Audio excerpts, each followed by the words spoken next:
లూకా సువార్త 22వ అధ్యాయము 2 నుండి 6 వచనాలు చూద్దామా. 2 నుండి 6 వచనాలు. ప్రధాన యాజకులను శాస్త్రులను ప్రజలకు భయపడిరి గనుక ఆయనను ఎలాగ చంపింతుమని ఉపాయము వెతుకుచుండిరి. అంతటా 12 మంది శిష్యులు సంఖ్యలో చేరిన ఇస్కరియోతు అనబడిన యూదాలో సాతాను ప్రవేశించెను గనుక వాడు వెళ్ళి ఆయనకు వారికి ఎలాగో అప్పగింపవచ్చునో దానిని గూర్చి ప్రధాన యాజకులతోనూ అధిపతులతోనూ మాట్లాడెను. అందుకు వారు సంతోషించి వానికి ద్రవ్యమియ్య సమ్మతించిరి. వాడు అందుకు ఒప్పుకొని జనసమూహము లేనప్పుడు ఆయనను వారికి అప్పగించుటకు తగిన సమయము వెతుకుచుండెను. ఇక్కడ చూడండి, సాతాను ప్రవేశించెను గనుక అని రాయబడింది. సాతాను ప్రవేశించాడు అని అంటండి. The enemy himself.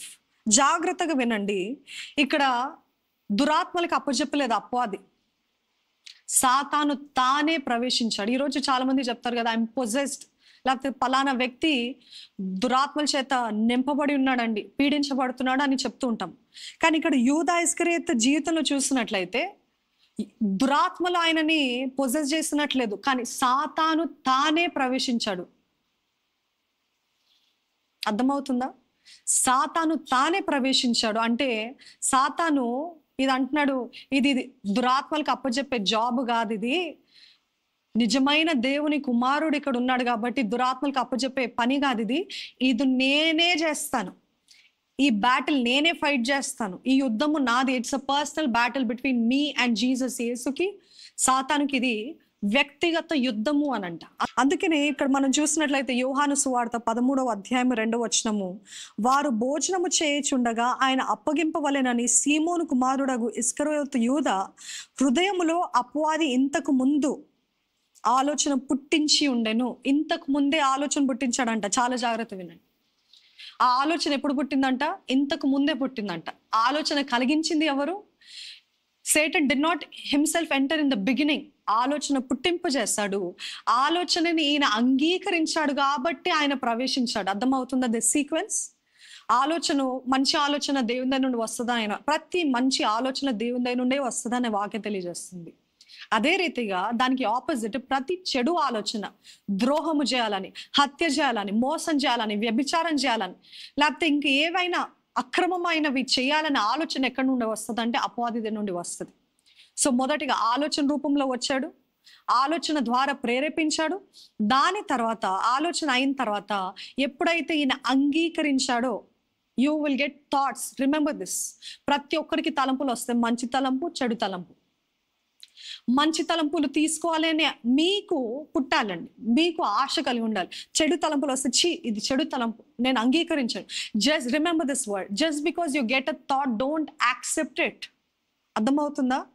మీలో ఆలోచన వచ్చినంత మాత్రాన్ని ఇది నా మనసులో వచ్చిన ఆలోచన ఇదే కరెక్ట్ కాదు. ఓహో, ఇది అపవాది ప్రేరేపిస్తున్న ఆలోచన, ఇది అపవాది ప్రేరేపిస్తున్న ఈ తప్పుడు ఆలోచన. I cancel every thought from the enemy అని చెప్పాలి, మీరు పలకాలి. అదే రీతిగా ఏమైనా మంచి ఆలోచన వచ్చింది అనుకోండి, ప్రభువా ఇది చేయగలిగిన, ఇది ఇంప్లిమెంట్ చేయగలిగిన శక్తిని నాకు దయచే, పరిశుద్ధాత్మ శక్తిని నాకు దయచే అని అడగాలండి ఆయన. ఎందుకంటే ఈ డిమానిక్ థాట్స్ చాలా మందిని ప్రేరేపిస్తున్నాయి, కానీ మనకు తెలియట్లేదు ఇది డిమానిక్ అనేది తెలియట్లేదు. ఇదేదో పిచ్చి తలంపు అని అనుకుంటున్నాం, ఏదో పీడ తలంపు, ఏదో నాకేదో తలంపు. Just because you get a thought, don't take it, don't accept it. మీ మనసులో నాకు ఆ తలంపు అలాగ పడిపోయిందండి, ఆ పడిపోయిన తలంపును మీరు అంగీకరించనక్కర్లే. ఎంత ఫాస్ట్గా వచ్చినా అంత ఫాస్ట్గా వెళ్ళగొట్టాల్సిన బాధ్యత మన పైన ఉంది. ఇక్కడ చూడండి, దురాత్మలాగా కనపరుచుకోవట్లేదు ఇక్కడ యూదా. చాలా మంది దురాత్మలు కనపరుచుకుంటాయి కదా, మరి ముఖ్యంగా దేవుని సన్నిధిలో ఉన్నప్పుడు, దేవుని ఆ స్థలములో ఉన్నప్పుడు, దేవుని సన్నిధిలో, దేవుని సముఖంలో ఉన్నప్పుడు, గెరాసీను ఆ వ్యక్తి కూడా చూసినట్లయితే యేసుప్రభు వచ్చినప్పుడు వెంటనే సాష్టాంగపడ్డాడు, వెంటనే మేనిఫెస్ట్ చేస్తాడు, కనపరుచుకున్నాడు. ఆ దురాత్మలన్నీ బట్టబగిలే అయినాయి. కానీ ఇక్కడ అపవాది అన్ని దురాత్మలాగా పనిచేయట్లేదు. అన్క్లీన్ స్పిరిట్స్ అవన్నీ కూడా చిన్న చిన్న ఆత్మలు, దురాత్మలు అపవాదితోటి పోల్చుకుంటే. కాబట్టి అపవాది will always take very slow steps. అపవాది తాను చాలా స్లోగా, చాలా కుయుక్తితో, చాలా కన్నింగ్గా, చాలా ఇంటెలిజెంట్గా కనపడతాడు, జ్ఞానంగా కనపడతాడు, చాలా అసలు ఎంతో జ్ఞానిలాగా కనపడతాడండి. అందుకని చాలా జాగ్రత్త ఉండాలి. ఇక్కడ యూదాకి ఆ తలంపు వచ్చినప్పుడు, లేకపోతే అపవాది ప్రవేశించినప్పుడు హీ డెంట్ మేనిఫెస్ట్, కనపరచుకోలేదు. ఇదిగో దురాత్మలు పట్టిన వారు యేసే సమ్ముఖంలో కనపరుచుకుంటే, కానీ ఇక్కడ కనపరచుకోవట్లేదు. He was hiding. సాతాను బుద్ధే అది, ఆల్వేస్ ఇన్ హైడింగ్. వెనకాల నుండి ఎక్కడ పొడుద్దామా, పాముని స్వభావం ఉంటుంది చూడండి, మెల్లగా వస్తాయి, సౌండ్ చేయకుండా పాకుతాయి, సౌండ్ చేయకుండా ఎక్కడ కాటుదామా అని మొత్తం స్టడీ చేసేస్తుంది, ఎక్కడ పట్టేద్దామా, వాళ్ళని ఇక్కడ ఏ రీతిగా మనము పాయిజన్ చేద్దామా అని మెల్లగా పాక్కుంటూ వస్తుంది. అదే కదా అపవాది బుద్ధి కూడా, కనపడేలాగా చేయడండి. ఈ ద్రోహం అనేది, నమ్మక ద్రోహం అనేది కూడా కనపడేలాగా మన జీవితంలో ఉండదు. అంత మామూలుగా ఉన్నట్టే ఉంటుంది, అంత మామూలు వ్యక్తిలాగానే సంతోషంగా ఉన్నట్టే ఉంటారు, ప్రేమిస్తున్నట్టే ఉంటారు, మంచిగా మాట్లాడుతున్నట్టే ఉంటారు, మనకి ఉపకారం చేసిన వ్యక్తులాగానే ఉంటారు, కానీ సడన్గా కాటేస్తారు. అందుకని వెన్నుపోటు అని అంటారు. వెన్నుపోటు లేకపోతే సడన్గా కాటేయడం అంటారు. అంటే when you least expect it.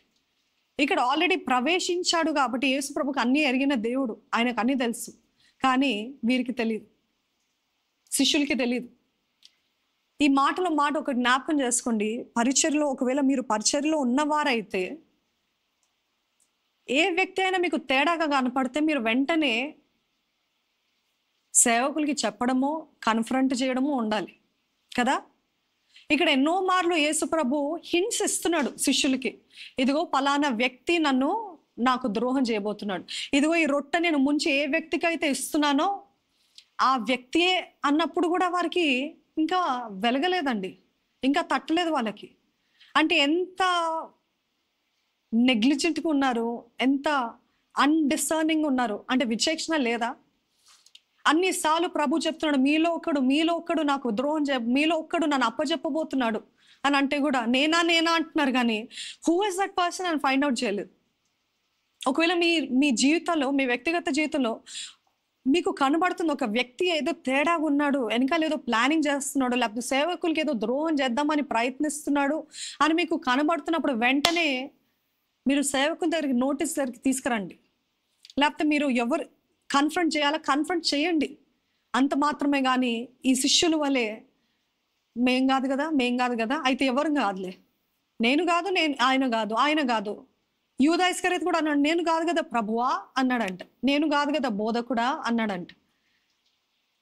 ఈరోజు అందుకనే మనం చాలా జాగ్రత్తగా ఉండాలండి. మన చుట్టూన్న వారు కూడా డిసర్నింగ్ ఉన్నారా, లేకపోతే నెగ్లిజెంట్గా ఉన్నారా. ఎన్నో చూస్తున్నాం, ఒక్క నెగ్లిజెన్స్ బట్టి ఎంత భయంకరమైన కార్యాలు జరుగుతున్నాయి. ఇక్కడ చూస్తున్నట్లయితే అందుకని అపవాది చాలా కన్నింగ్గా ఇక్కడ ప్లాన్ చేసి వెనకాల నుండి కాటేద్దామని, వెనకాల నుండి ద్రోహం చేద్దామని ప్రయత్నించాడండి. ఇంకా ముందుకు వెళ్ళక ముందు ఒకటి మీతో చెప్పాలని ఆశపడుతున్నాను. ఏంటిదంటే, దేవుని సేవలో వాడబడాలని ఆశపడుతున్నా. God wants instruments. ఒక పాత్ర కావాలి, ఒక వ్యక్తి కావాలి, ఒక మనిషి కావాలి, ఒక ఆత్మ ఎవరి ద్వారా అయినా కార్యాలు చేయాలి అని అంటే దేహము కావాలి.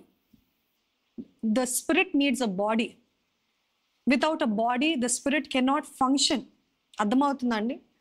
The spirit cannot function. అందుకనే ఎన్నోసార్లు అపవాది అనేక మందిని పాత్రలుగా వాడుకొని వారి ద్వారా భయంకరమైన కార్యాలు. If you see the possession of the demonic spirits, ఎందుకు పొజెస్ చేస్తుంది అంటే వారి ద్వారా వాడి కార్యాలు నెరవేర్చాలని, వాళ్ళ ద్వారా వాడు తృప్తి పొందుకోవాలనేసి ప్రయత్నిస్తుంది. Just as a demonic spirit needs a body, God also needs a body to use for his glory, ఆయన మహిమ కొరకు. ఈ మాటలో నేను చెప్పదలుచుకుంది ఏంటిదంటే, హూస్ ఇన్స్ట్రుమెంట్ అయ్యు, ఎవరి పాత్రగా ఉన్నారు? అపవాది పాత్రలుగా ఉన్నారా? అపవాది ప్రేరేపణకి లోబడుతున్నారా? అపవాది ఏది చెప్తున్నాడో దాని తగ్గట్టు పప్పెట్లాగా మీరు వెళ్తున్నారా? లేకపోతే యేసు ప్రభుకి పాత్రలాగా ఉన్నారు, ఆయన ఏం చెప్తున్నాడు అది చేస్తున్నారా? నిన్న ఎవరు అడిగారు, అసలు నాకు దేవుని చిత్తం ఏంటో తెలుసుకోవాలని ఉంది, దాని గురించి వాక్యం చెప్పండి అని మెసేజ్ పెట్టారండి. దేవుని చిత్తం అంటే ఇదేనండి, ఆయన ఏం చెప్తున్నాడో అది చేయడమే ఆయన చిత్తం. ఎంతమంది అంగీకరిస్తారు? Say hallelujah. It's as simple as that. We complicated. దేవుని చిత్తం అంటే ఏదో పజిల్ లాగా అట్టు నుండి బీటింగ్ రౌండ్ ద బుష్ కాదు. దేవుడు ఏది చెప్తున్నాడో అది చేయడమే ఆయన చిత్తాన్ని నెరవేర్చటము. యేసు ప్రభు కూడా అంటాడు, నా తండ్రి నన్ను ఎందు నిమిత్తం అయితే పంపించాడో ఆ పనిని నేను నెరవేర్చాను, సమాప్తమాయను. I have fulfilled, I have finished. Can you say the same? Whatever God has planned for you, whatever God has spoken to you, if God has prophesied over your life, ఇది చేయి, పలానా చేయి అని చెప్పినప్పుడు అది నెరవేర్చటమే, అది లేకపోతే దాని నిన్న విన్న రీతిగా అడుగు తీయటమే, ఒక స్టెప్, ఒక క్రియ, కార్యము దాని నిమిత్తమే చేయటమే దేవుని చిత్తం నెరవేర్చటం. So I'm asking you, are you God's instrument or devil's instrument? రెండవది ఏంటిదనంటే, ఇక్కడ మనం అనుకుంటాము లేఖనాలు ఎప్పుడో రాయబడి ఉంది కదా, ఆయనకి ద్రోహం చేస్తారని, ఆయనని ఎంతో బాధపడతారని, ఒక వ్యక్తి ఆయనకి ద్రోహం చేస్తాడని ముందుగానే రాయబడింది కదా, అది అప్పుడు మరి యూదా ఇస్కరియోతు తప్పు ఎలాగా అవుతుంది?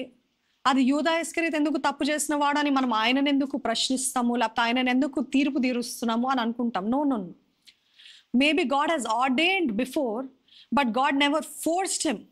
యేసు ప్రభు ఎప్పుడు కూడా ఆయనని ఫోర్స్ చేసి, లేకపోతే అపవాది కూడా ఆయనని ఎప్పుడు ఫోర్స్ చేయలేదండి. ఇక్కడ జాగ్రత్త వినండి, neither God forced him not the enemy forced him, it was his choice. ఆయన ఎన్నుకున్నది, ఆయన ఎంపిక, ఆయన బాధ్యత అది.